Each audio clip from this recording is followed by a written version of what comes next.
Los Tres Mosqueteros, Alejandro Dumas. Capítulo 52. Primer día de cautiverio.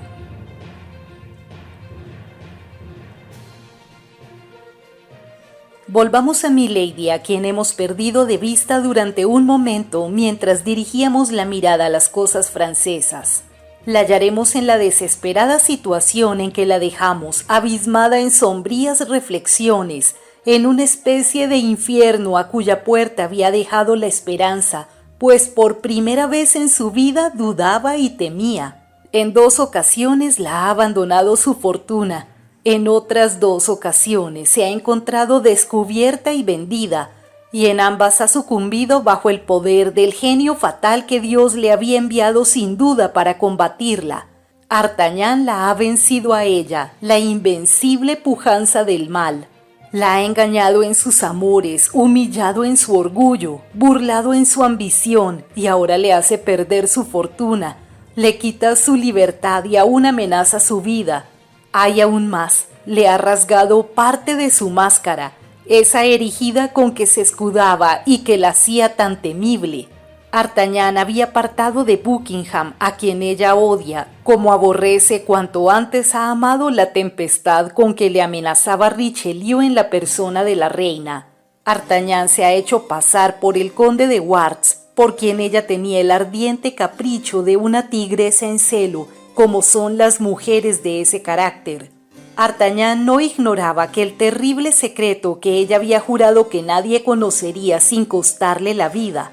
Por último, en el momento en que acaba de obtener de Richelieu una carta blanca con cuya ayuda va a vengarse de su adversario, le es arrancada de las manos y es Artagnan quien la tiene presa y quien va a enviarla a algún inmundo Botany Bay o algún Tyburn miserable del Océano Índico.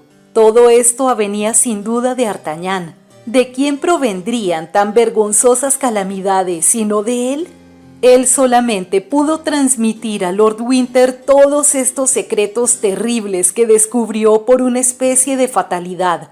Conocía a su cuñado y le había escrito. Cuánto veneno destilaba su corazón. Inmóvil y con los ojos ardientes y fijos en su desierto aposento, acompañada con rugidos sordos que a veces escapaban de lo íntimo de su corazón, el rumor de las olas que suben bramando y van a estrellarse como una eterna e imponente desesperación contra las rocas sobre las que se asienta aquel castillo sombrío. ¿Cómo concibe al resplandor de los relámpagos que su cólera tempestuosa hace brillar en su imaginación contra la señora Bonacieux, contra Buckingham y principalmente contra Artagnan grandes proyectos de venganza perdidos en lontananza del porvenir? Sí, pero para vengarse es necesario ser libre, y para ser libre cuando se está presa es preciso escalar un muro, arrancar barrotes de hierro o agujerear un techo, empresas que puede realizar un hombre dotado de fuerza y de paciencia, pero ante las cuales se ve obligada a ceder la ira febril de una mujer cualquiera. Además, para todo eso se necesita tiempo, años, y Milady no tiene más que 10 o 12 días, según le ha dicho Lord Winter, su fraternal y terrible carcelero. Sin embargo, si fuera hombre, todo lo intentaría, y tal vez lo conseguiría. ¿Por qué se ha engañado el cielo de este modo, poniendo esta alma varonil en un cuerpo tan débil y delicado? Los primeros momentos de prisión fueron terribles. Algunas convulsiones de rabia que no pudo reprimir le hicieron pagar su tributo de flaqueza femenina a la naturaleza, pero paulatinamente pudo dominar los arrebatos de su violenta cólera. Los estremecimientos nerviosos que agitaban su cuerpo han desaparecido y ahora se ha replegado en sí misma como una serpiente fatigada que reposa. «Vamos, vamos, era una loca al dejarme arrebatar así», dijo dirigiéndose al espejo que reflejaba la mirada ardiente de sus ojos por la que parecía interrogarse a sí misma. «Nada de violencia. La violencia es una prueba de debilidad y jamás he conseguido nada por ese medio. Tal vez si empleara mi fuerza contra mujeres podría encontrarlas aún más débiles que yo y por consiguiente vencerlas. pero lucho con hombres y no soy para ellos más que una mujer. Luchemos por tanto como mujer. Mi fuerza está en mi debilidad. Entonces, como para darse cuenta de los cambios que podía imponer a su fisonomía tan expresiva y dócil, la hizo adoptar sucesivamente todas las expresiones, desde la rabia que crispaba sus facciones hasta la más dulce, más afectuosa y más seductora sonrisa. Enseguida dio a sus cabellos cuantas ondulaciones creyó que podía prestar encanto a su fisonomía. Por fin murmuró satisfecha de sí misma: «Vamos, nada se ha perdido, todavía soy hermosa». Eran las 8 de la noche. Milady distinguió una cama. Pensó que un reposo de algunas horas refrescaría no solo su cólera y sus ideas, sino también su tez. Sin embargo, antes de acostarse se le ocurrió una mejor idea, pues había oído hablar de la cena. Ya hacía una hora que se hallaba en aquella habitación y no podían tardar en traérsela. La prisionera no quiso perder tiempo. Resolvió hacer aquella misma noche alguna tentativa para sondear el terreno, estudiando los caracteres de las personas a cuya guarda se hallaba confinada. Una luz apareció en la puerta anunciando el regreso de sus carceleros. Milady, que se había levantado, se volvió a echar con prontitud en su sillón, con la cabeza inclinada hacia atrás, sus lindos cabellos sueltos y esparcidos, su garganta medio desnuda, bajo los encajes algo ajados, una mano puesta sobre el corazón y la otra colgando. Descorrieron los cerrojos. La puerta rechinó sobre sus goznes y algunos pasos se oyeron en la habitación y se acercaron. «Pongan ahí esa mesa», dijo una voz que la prisionera reconoció como la de Felton. Esta orden fue ejecutada. «Traigan candeleros y harán relevar a los centinelas», repuso. Esta doble orden que dio a los mismos individuos el joven teniente demostró a Milady que sus servidores eran los mismos que sus guardianes, es decir, soldados. Las órdenes de Felton fueron cumplidas con una prontitud tan silenciosa que daba una idea del estado floreciente en que mantenía la disciplina. Por último, Felton, que no había mirado todavía a Milady, se volvió hacia ella. «Ah, está durmiendo», dijo. «Cuando despierte cenará», y dio algunos pasos para retirarse. «Mi teniente», dijo un soldado menos estoico que su jefe y se había aproximado a Milady. «Esta mujer no duerme». «¿Cómo? ¿No duerme?», preguntó Felton. «Pues entonces, ¿qué hace?». «Está desmayada. Tiene el rostro muy pálido y por más que me he puesto a escuchar no oigo su respiración». «Tienes razón», dijo Felton después de haber mirado a Milady desde el sitio en que permanecía sin haber dado un paso hacia ella. «Vayan a prevenir a Lord Winter que su prisionera se ha desmayado, pues yo no sé qué hacer, no habiéndose previsto este caso». El soldado salió para ejecutar las órdenes de su superior. Felton se sentó en un sillón que estaba por casualidad cerca de la puerta y aguardó sin decir palabra ni hacer un ademán. Milady poseía aquel arte tan estudiado por las mujeres de verlo todo con la ayuda de un espejo, de un reflejo o de una sombra. Notó que Felton le volvía la espalda. Continuó mirándole durante 10 minutos, pero durante este tiempo el impasible guardián no se volvió ni una sola vez. Conoció entonces que iba a venir Lord Winter y daría una nueva fuerza con su presencia a su carcelero. Su primera prueba se había perdido. Tomó su partido como mujer que cuenta con sus recursos. Levantó la cabeza, abrió los ojos y suspiró débilmente. Al oír este suspiro, Felton se volvió. «Ah, ya ha despertado, señora», dijo. «Me retiro, pues no tengo nada que hacer aquí. Si necesita algo, llame».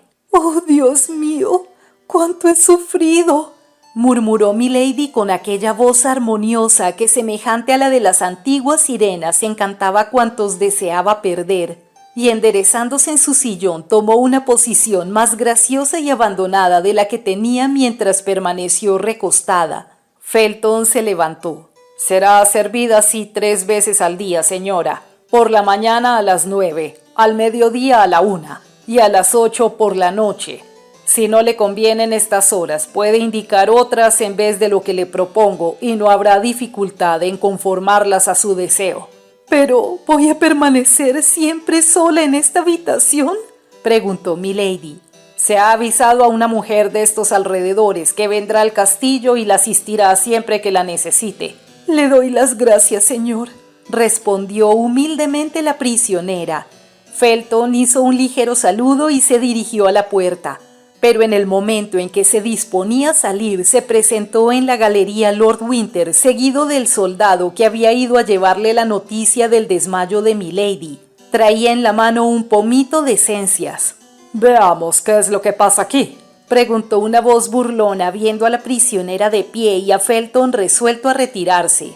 «¿Ha resucitado ya la muerta? Pardiez.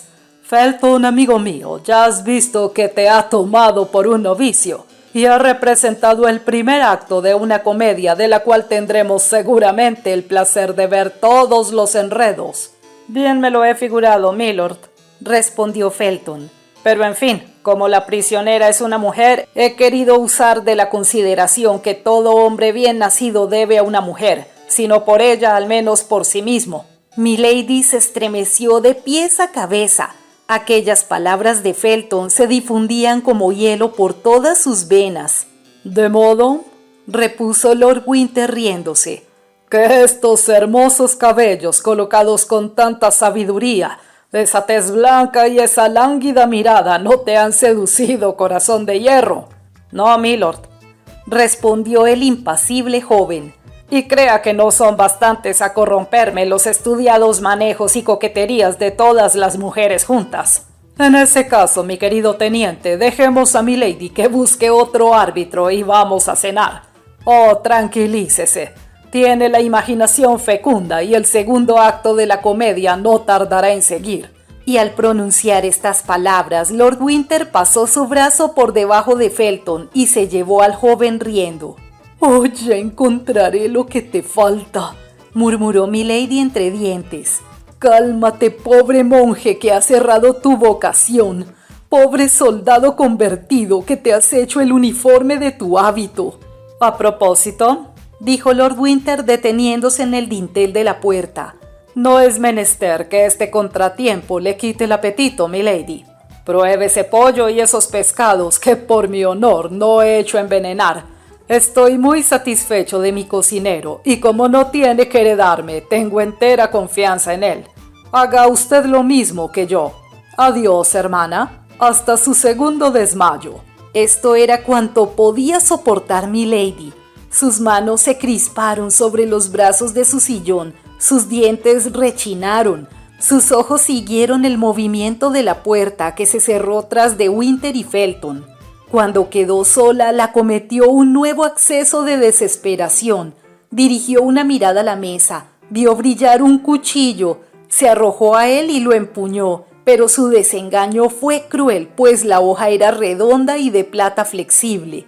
Una carcajada resonó detrás de la puerta mal cerrada que se abrió de nuevo. «¡Ja, ja, ja!», exclamó Lord Winter. «¡Ja, ja, ja! ¿Ves, mi querido Felton? ¿Ves lo que te había dicho? Este cuchillo era para ti. Te hubiera matado. Ya ves, una de sus travesuras es desembarazarse de un modo o de otro de las personas que la incomodan. Si te hubiera escuchado y el cuchillo hubiera sido puntiagudo o de acero, entonces adiós, Felton, te degollaría y después de ti a todo el mundo. Mira, John, qué bien empuña un cuchillo». En efecto, milady tenía el arma inofensiva en su crispada mano, pero estas últimas palabras, este supremo insulto, vencieron sus fuerzas y hasta su voluntad. El cuchillo cayó al suelo. «Tienes razón, milord», respondió Felton con un acento de profundo disgusto que resonó en lo más profundo del corazón de milady. «Tienes razón, fui un imbécil».